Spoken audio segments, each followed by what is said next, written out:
La thérapie génique est une discipline médicale en pleine expansion qui promet de révolutionner la manière dont nous traitons certaines maladies.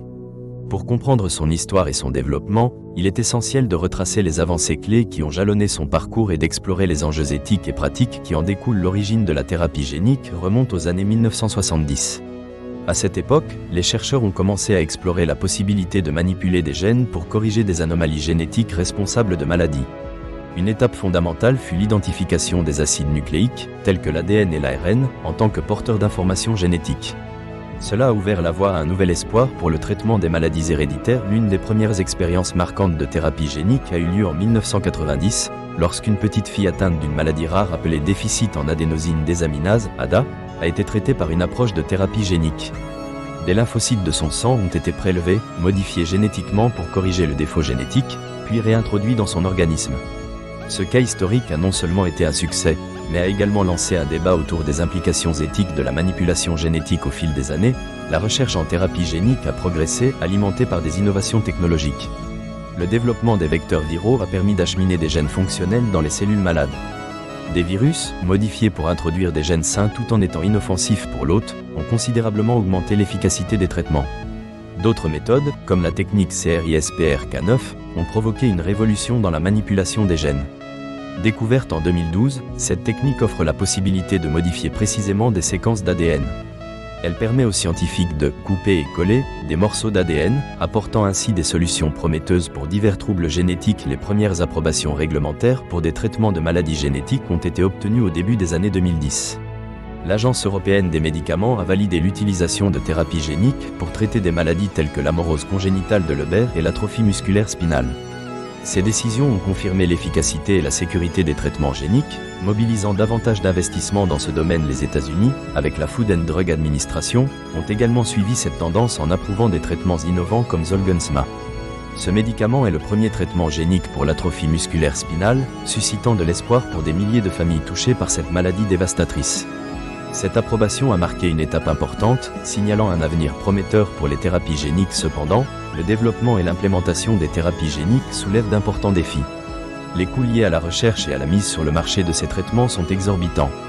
Des traitements comme Zolgensma affichent des prix atteignant plusieurs millions de dollars, soulevant des questions d'accès pour les patients qui en ont besoin. Les inégalités d'accès aux soins deviennent une préoccupation majeure. De plus, des préoccupations éthiques persistent autour de la manipulation de l'ADN, en particulier lorsqu'il s'agit d'éditions génétiques dans des cellules germinales pouvant être transmises aux générations futures. Cela soulève des débats passionnés sur les limites morales et les conséquences potentielles d'une telle intervention. Un autre sujet de préoccupation est la surveillance à long terme des patients traités par thérapie génique.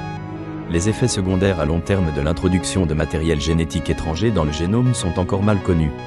Des études doivent évaluer l'impact de ces traitements sur la santé des patients sur plusieurs décennies. Les risques de réactions immunitaires ou d'insertion de gènes à des endroits imprévisibles du génome peuvent entraîner des conséquences graves et imprévisibles. En outre, la variété des maladies ciblées par la thérapie génique soulève d'autres problèmes. Certaines conditions sont plus accessibles à un traitement génique que d'autres.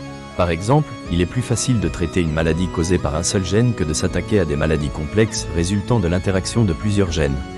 Cela limite le champ d'application des thérapies géniques. Bien que la recherche continue d'évoluer dans ces domaines, l'avenir de la thérapie génique s'annonce radieux avec des perspectives qui vont au-delà des maladies héréditaires. Des chercheurs envisagent d'utiliser la thérapie génique comme une approche préventive en introduisant des gènes capables de conférer une résistance à certaines maladies, notamment grâce à des technologies récemment développées contre le cancer. Cela offre des possibilités fascinantes qui pourraient transformer la médecine préventive et personnalisée. De plus, l'application de la thérapie génique dans des domaines comme la biologie synthétique ouvre de nouveaux horizons. Les scientifiques imaginent des cellules capables de produire des médicaments ou de réparer des tissus endommagés. Cette recherche, concernant les applications de la thérapie génique dans la régénération cellulaire et tissulaire, pourrait également révolutionner la médecine régénérative. L'histoire de la thérapie génique est marquée par d'importantes découvertes qui suscitent un espoir considérable. Ces applications actuelles et futures pourraient changer la face de la médecine. Cependant, chaque avancée s'accompagne d'interrogations et de défis majeurs. La gestion éthique et réglementaire de cette discipline sera déterminante pour son acceptabilité dans notre système de santé. Alors que nous nous dirigeons vers une ère où la manipulation génétique devient de plus en plus courante, il est impératif que les individus, les chercheurs et les décideurs s'engagent dans un dialogue ouvert.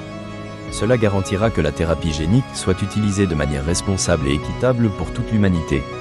L'investissement dans cette science concerne non seulement le potentiel économique, mais aussi l'amélioration de la qualité de vie pour des millions de personnes à travers le monde. Un avenir prometteur nous attend et il doit être façonné avec prudence et responsabilité.